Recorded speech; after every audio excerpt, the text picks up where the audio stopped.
In this next lesson, we're going to focus on common denominators. Let's talk about what a common denominator is and how to find it. So a common denominator is a common multiple of the denominators of two or more fractions. That's a lot. All we really need to do is we need to find what our denominators have in common by listing some multiples. So if we had our denominators here of 2 and 3, in order to find their common denominator, we need to list their multiples of 2 and 3, and we need to list and figure out what they have in common. So we're really starting by finding common multiples, which we did earlier this year, which was pretty easy. Now, just to recap, a multiple is like skip counting. That's when we're listing our numbers like 2 times 1, 2 times 2, 2 times 3, 2 times 4, or in this case, we can count by 2. So if we listed our multiples, we'd have 2, 4, 6, 8, 10, 12, so on and so forth. If we did the same thing for 3, we would have 3, 6, 9, 12, 15, and it would continue on. So the first thing we need to do is we need to list our multiples until we find something that they have in common. Here we have the number 6 in common. So there we go. We found our common denominator. Pretty easy.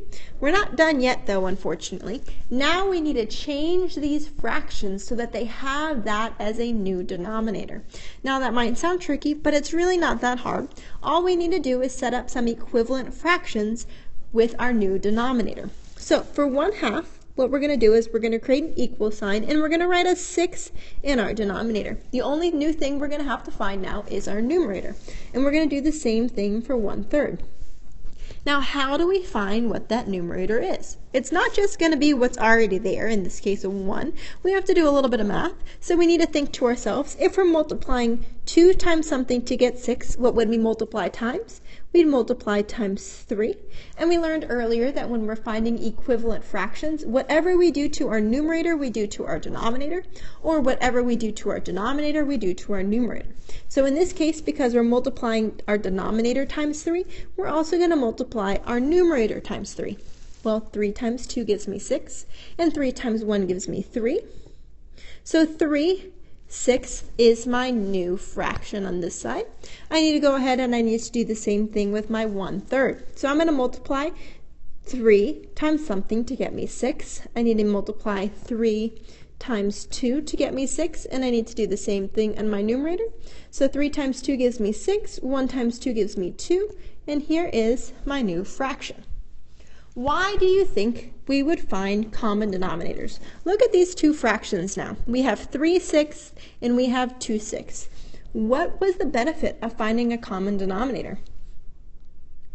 Well, when I found common denominators and I changed my fractions so that they had the same denominator, I can really compare these fractions a lot easier now. It's really hard for me in my head to picture 1/2 and 1/3 and figure out which of these fractions is greater and which of them is smaller. But if they have the same denominator, it's really easy for me to do that. I could say, well, I have a pizza and it's cut into 6 slices and I ate 3 of them. I have a pizza, it's cut into 6 slices, I ate 2 of them. Which pizza did I eat more of? Well, I ate 3 is more than 2. So it's really easy for me to compare fractions when they have the same denominator. That's one of the main reasons why we find common denominators. All right, so that's how we find it. Let's go ahead and we're going to do some, and there are some steps that we can follow to help us with this process. So here we have 3 steps listed. These are the same steps that we followed before. So our first step is to list multiples of our denominators. Our second step is to circle the smallest common denominator. And our third step is to transform the original fractions into equivalent fractions with new common denominators. All right. That sounds like a lot, but we can do it. So we need to follow step by step. So we're going to start with step number 1. And step number 1 is to list the multiples of our denominators. When we do these things step by step, it makes it a lot easier for us to work them out. So we're going to go ahead and we have our 3 and we have our 4. And I want you to go ahead and tell me what do 3 and 4 have in common in terms of multiples? What's their smallest common multiple? Well, when we list our multiples, we get something like this, and there is what they have in common. They have the multiple of 12 in common. So we've done steps 1 and 2 already. We've listed our multiples, and we've circled the smallest common denominator. We found our common denominator. Our next step, though, is now to transform our original fractions into equivalent fractions with this new common denominator. Sounds super fancy, but all we're going to do is we're going to take 1/3, and we want 1/3 to now have a denominator of 12. And then we're going to take 2/4, and we want 2/4 to now have a denominator of 12. That's it. So how do we get from 3 to 12? What do? We multiply times 4. And how do we get from 4 to 12? We multiply times 3. So 4 times 3 gives me 12. 3 times 4 gives me 12. I need to do the same thing that I did to my denominator to my numerator. So that means I'm going to multiply here times 4 and here times 3. 1 times 4 gives me 4. 2 times 3 gives me 6. So my new fractions are now 4/12 and 6/12. Which of these fractions is greater? 6/12 is greater because there's a 6 there and there's a 4 in the other one, and they have the same number of parts. Pretty simple? I think so. Go ahead and do the following steps for these two fractions. We have 1/4 and we have 5/6. I want you to list the multiples of the denominators, so 4 and 6. Circle the smallest common denominator, and then we'll check in there before you transform those fractions. And really, you don't have to keep listing fractions if you already are listing multiples. Once you find what they have in common, you can just stop. So here we found that they both have the number 12 in common, so that's going to be our new denominator. So now we need to set up some equivalent fractions with the number 12 as our new denominator.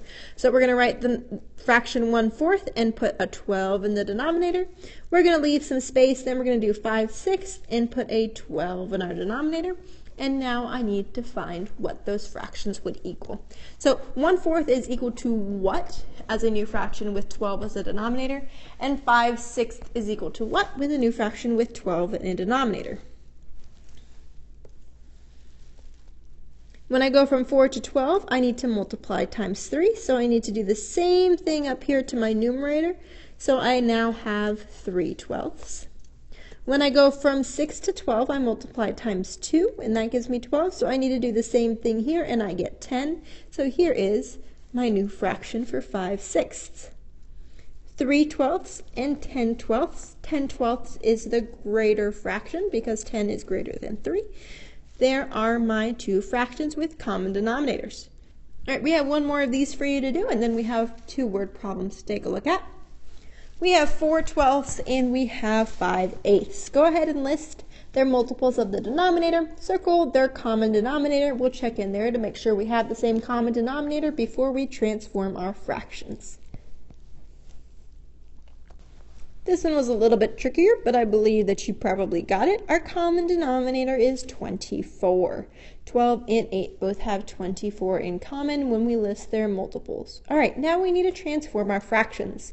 So we have 4/12, and we need to create this fraction so that 24 is in our denominator. And then we have 5/8, and we need to transform this fraction so that 24 is in the denominator. All right. Go ahead and do that for these two fractions. 12 times 2 gets me 24, and 4 times 2, gets me 8. So my new fraction is 8/24.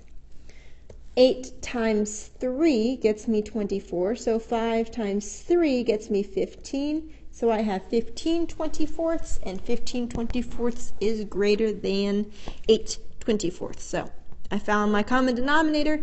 I transformed my fractions, which helped me identify which of these fractions is greater. Let's go ahead and take a look at a word problem. Jonathan has a red string that is 3/4 feet long and a blue string that is 5/6 feet long. He says that they are the same length. Does this make sense? Explain.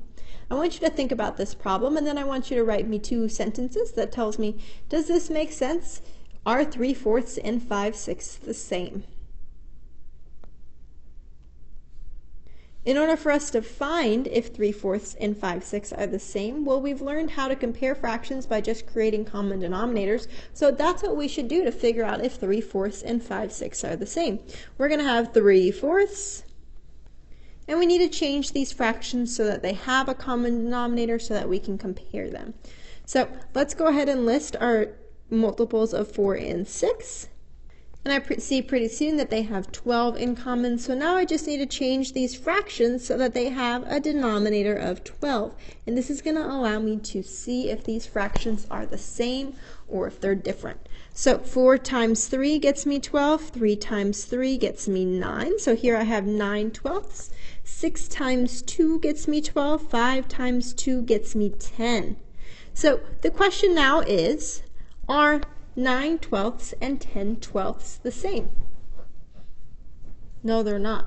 So maybe your explanation would say, he says that these are the same length. Jonathan is incorrect because 9/12 and 10/12 are not the same value. 3/4 is equivalent to 9/12, and 9/12 is less than 10/12, which is equivalent to 5/6. By finding common denominators, we were able to identify if these two fractions were the same or if they were different. In this case, they're different. And Jonathan was incorrect with his assumption. However, they are relatively close. So 3/4 and 5/6 are pretty close in common. All right, let's take a look at one last problem. 8 of 12 students bought lunch today. In simplest form, how many students bought lunch today? All right, figure out what you need to do with this problem and go ahead and solve it. We need to simplify this fraction because it says in simplest form how many students ate lunch today. This is what we did yesterday for homework. So we have 8/12 and we need to simplify this fraction. I think we actually did this one yesterday for homework. So I'm going to go ahead and I'm going to start by dividing by 2 because both of these numbers are even. When I do that, I get 4/6. Both of these numbers are still even, so I'm going to divide by 2 again, which leaves me with 2/3 in simplest form. And I know it's in simplest form because my numbers are consecutive. Now, there was another way that I could have solved this. I could have had 8/12, and I could have identified that they both have 4 in common. So I could have divided by 4, which would have left me with 2/3 right off. Either way, 2/3 of the students ate lunch today. All right, that's our lesson for today on common denominators. Again, it's important that we follow these steps. We list our multiples of our denominator, circle the smallest common denominator, and then transform our fractions into equivalent fractions with that new denominator. See you tomorrow.